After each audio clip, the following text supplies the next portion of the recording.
is ZNS Total Sports.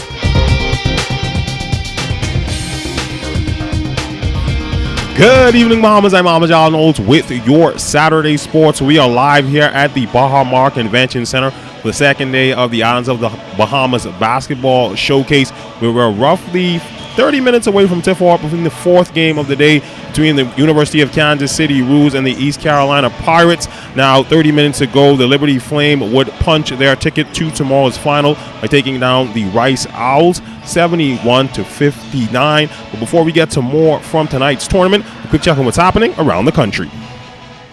Well, it was a star-studded affair last night at the Crown Ballroom of the Atlantis Paradise Island Resort for the 2019 National Sports Awards under the theme Locally Grown, Globally Known.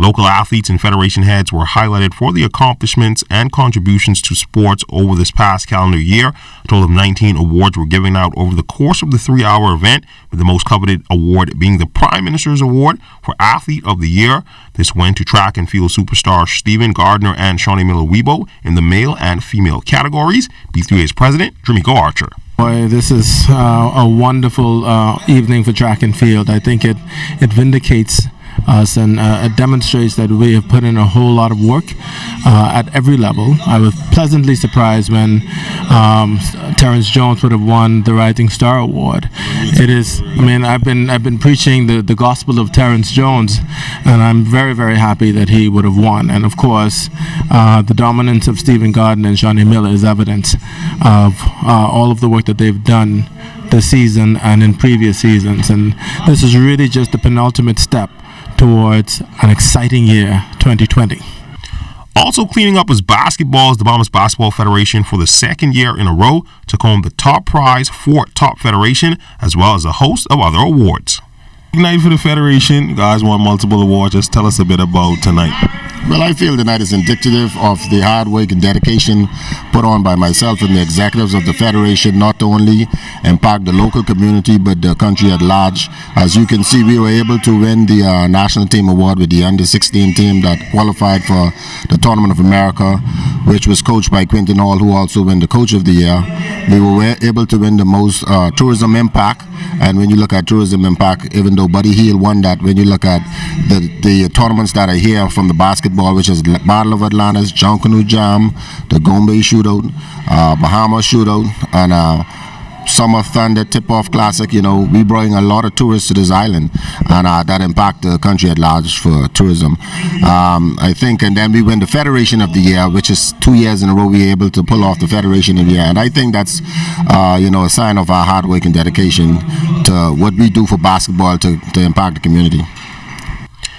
Junior athletes also being put to the forefront, taking home the top junior athlete on the male side after capping off what can only be described as one of the most decorated junior swimming careers, not only in the country but in the region, was Isaac Bastian, and his dad was present to accept the award on his behalf. Oh, God is certainly good. You know, when you look at that award, the first thing that went through my mind is, taking him to practice 4:30 in the morning to be, to practice for an hour or two and then get back to school in time, for his day to start. It really comes with a lot of sacrifice. People see the success, but they don't know the story behind that.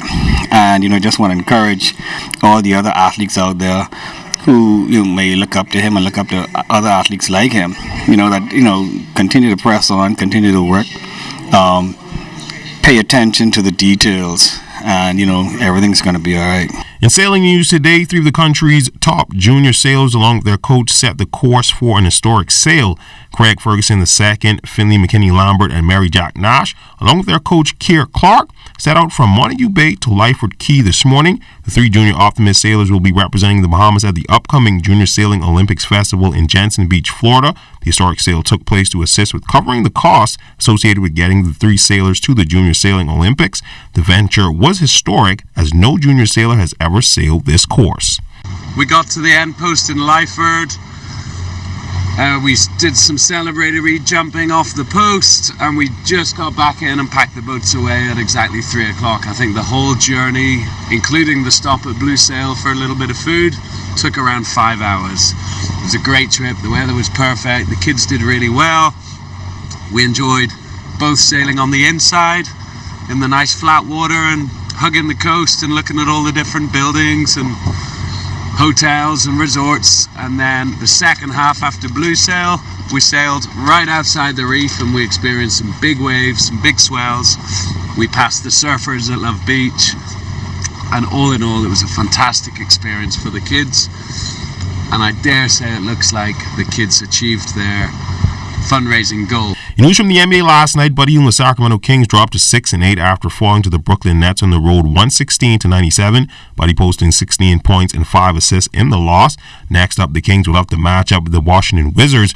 Buddy will have a feature matchup with one of the league's best shooting guards in the Red Hot Bradley Beal, who will head into the contest averaging 35 points per game over his last 5. Kings will hope to right the ship thus far in their injury-plagued early part of the season, as they are currently 9th in the Western Conference, trailing the 7-7 Phoenix Suns for that 8th and final playoff spot. Now, the winner of this game between ECU and the University of Kansas City will advance to tomorrow's championship against Liberty.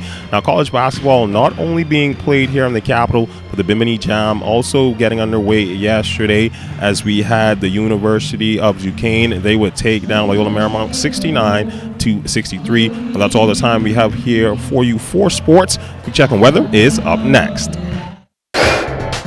This is ZNS Total Sports.